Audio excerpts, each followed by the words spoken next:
विकास Dubey encounter को लेकर supreme court ने योगी आदित्यनाथ सरकार पर तीखा प्रहार किया है। उन्होंने कहा है कि क्या कानून व्यवस्था या न्यायपालिका नाम की कोई चीज़ है या नहीं है।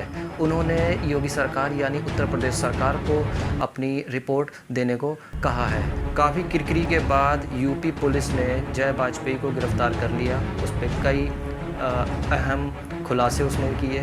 उसको देखते हुए ये भी लगता है कि कई चीज़ों का वो राजगार बना हुआ है। को हमको क्लीन चिट दे चुकी है। मेरी गाड़ियां जहां खड़ी थी वहां की फुटेज निकाल लिया, मेरी फुटेज निकाल लिया, मेरी कार डिटेल की फुटेज निकाल लिया। बस खाली पुलिस को ये खाली सकता जो संपत्ति है वो कहीं ना कहीं विकास की है, तो वो भी जब संपत्ति की मेरी आधी जांच कर ली उसके बाद मुझको बृहस्पतिवार को जाने दिया, मुझको क्लीन चिट दे दी। मीडिया का दबाव पड़ा तो कानपुर पुलिस को जय वाजपेयी को फिर से गिरफ्तार करना पड़ा। गिरफ्तारी के बाद जय वाजपेयी आरोप लगा रहा है कि इस केस में बड़े बड़े नेता फंस रहे हैं, लेकिन पुलिस उन्हें गिरफ्तार नहीं कर पा रही। बड़े लोगों को कोई फांस नहीं पा रहा, ये चक्कर मुझको मोहरा बनाया जा रहा है। सब पूरे शहर के नेता, बीजेपी के, बीएसपी के, जितने हर कैबिनेट मंत्री जितने सब लिप्त हैं उसमें। नाम सब हम किसी नहीं बता पाएंगे, सब लोग शामिल है, सबके फुटेज।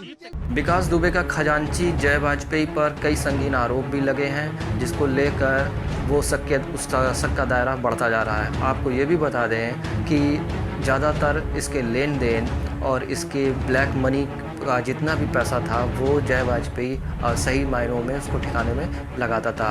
ये भी कहा जा रहा है कि हवाला का कारोबार भी जय वाजपेयी करता था। अब ये इसको कौन श्रेय दे रहा था, कौन सफ़ेद पोस्ट थे, कौन ब्यूरोक्रेट्स थे, इस पर भी जांच की जा रही है। हालांकि कल जब ये जय वाजपेयी पुलिस ने इसको गिरफ्तार किया तो इसने कई अहम खुलासे किए। उसने ये भी कहा कि मेरे पास कई ऐसे सफ़ेद पोस्ट हैं, नेता हैं, कैबिनेट मंत्री हैं, जिनका मैं अगर पर्दाफाश करूं तो कई के चेहरे सामने आएंगे। बड़े लोगों को कोई फांस नहीं पा रहा, ये चक्कर मुझको मोहरा बनाया जा रहा है। सब पूरे शहर के नेता, बीजेपी के, बीएसपी के, जितने हर कैबिनेट मंत्री जितने सब लिप्त हैं उसमें। नाम सब हम किसी नहीं बता पाएंगे, सब लोग शामिल है, सबके फुटेज। खुलासे के बाद जय वाजपेयी के इस खुलासे के बाद कई सफ़ेद पोशों के हवाइयाँ उड़ी हुई हैं, राजनीतिक गलियारे में हलचल मची हुई है। और आप इस चीज़ से अंदाज़ा लगा सकते हैं कि जय वाजपेयी ने बीएसपी और बीजेपी के कई बड़े नेताओं को सम्मिलित होने के लिए इसमें बोला है। तो आप इस चीज़ का अंदाज़ा लगा सकते हैं कि कई सफ़ेद पोश इस नेक्सस में शामिल हो सकते हैं, जिसके ज़रिए विकास दुबे और ये पूरा रैकेट चलता था और कहीं ना कहीं संरक्षण नेताओं का और पुलिस अधिकारियों का पूरा इनको मिली भगत थी। पूर्व आईएएस अधिकारी सूर्य प्रताप सिंह ने भी पहले इस कई ट्वीट किए और उन पर आशंका जताई कि जय वाजपेयी प्रकरण में इसको कोई बचा रहा है। बड़ा एक प्रभावशाली ब्यूरोक्रेट्स जय वाजपेयी को पनाह दिया हुआ है और कोई इसके रिश्तेदार भी बड़ा ब्यूरोक्रेट्स हैं, जिसकी वजह से जय वाजपेयी को बचाया जा रहा है। जय वाजपेयी को लेकर सूर्य प्रताप सिंह ने यह भी कहा कि उत्तर प्रदेश के प्रभावशाली आईएएस अधिकारी उसकी पैरवी कर रहे हैं, उसके रिश्तेदार हैं। और उन्होंने क्या कहा पूरे वीडियो में सुनिए। साथियों, मैं सूर्य प्रताप सिंह, पूर्व आईएएस अधिकारी, आज आपसे पुनः मुखातिब हुए एक महत्वपूर्ण मुद्दे पर। आपको ज्ञात ही है कि कानपुर के बिकरू गांव में दो दांत अपराधी विकास दुबे ने अपने साथियों के साथ मिलकर 8 पुलिसकर्मियों की निर्मम हत्या की थी। 2 पुलिसकर्मी अस्पताल में मारे गए थे, 10 मारे गए। उनका परिवार आज सरकार से न्याय की अपेक्षा करता है। उस गैंग का एक महत्वपूर्ण साथी जो उस कांड से एक दिन पूर्व विकास दुबे से मिलता है, उसको पैसा देता है, असलहा देता है, उसको कारतूस देता है, उसको भगाने में 3 गाड़ियां देता है, मदद करता है उसको पूरा हमला बचाने में लगा हुआ है। जय वाजपेयी में कैसा क्या है कि सारा हमला उसको बचा रहा है।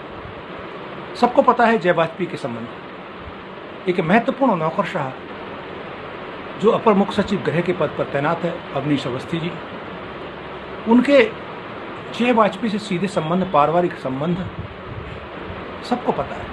उनके निजी कार्यक्रमों में वो जाता रहा, क्या वो बचा रहे हैं उसको? मेरा कहने का मतलब यह है कि जय वाजपेयी बिना किसी संरक्षण के बच नहीं सकता। आज तक उसके खिलाफ एफआईआर दर्ज नहीं हुई, उसको गिरफ्तार नहीं किया गया। प्रेस नोट जारी हुआ है, मुझे भरोसा नहीं है उस पर। एफआईआर की कॉपी उपलब्ध नहीं है। किन धाराओं में दर्ज हुई एफआईआर? 302, 307, 120B गैंगस्टर एक्ट, उन्हीं धाराओं में जो गैंग के अन्य सदस्यों के खिलाफ हुई है। नहीं करने देंगे नौकरशाह उनके खिलाफ। माननीय योगी जी, आपने सन्यासी से जो सिंहासन तक का सफर है वो लोक कल्याण के लिए तय किया है। लोग ऐसा अपेक्षा करते हैं कि इसमें निष्पक्ष जांच हो, लोगों को न्याय मिले, अपराधों से मुक्ति मिले। लेकिन अगर कोई ऐसा नौकरशाह जो आपको अपने बहुत नज़दीक बताता है, प्रभावशाली बहुत है, वो अगर संरक्षण देगा अपराधियों को, तो कैसे न्याय मिलेगा, कैसे निष्पक्षता होगी? ऐसे अधिकारियों को आप अपने पास क्यों रखना चाहते हैं? हटाइए ऐसे अधिकारियों को। मेरा विनम्र अनुरोध है, आप जिद वैमनस्यता की बात नहीं है, न्याय कीजिए इस प्रकरण में। पूरा पुलिस फोर्स देख रहा है। बहुत बहुत धन्यवाद। अब सवाल ये है कि इस तरीके के ब्यूरोक्रेट्स उत्तर प्रदेश सरकार योगी आदित्यनाथ की सरकार में जब रहेंगे तो क्या जांच को प्रभावित नहीं करेंगे?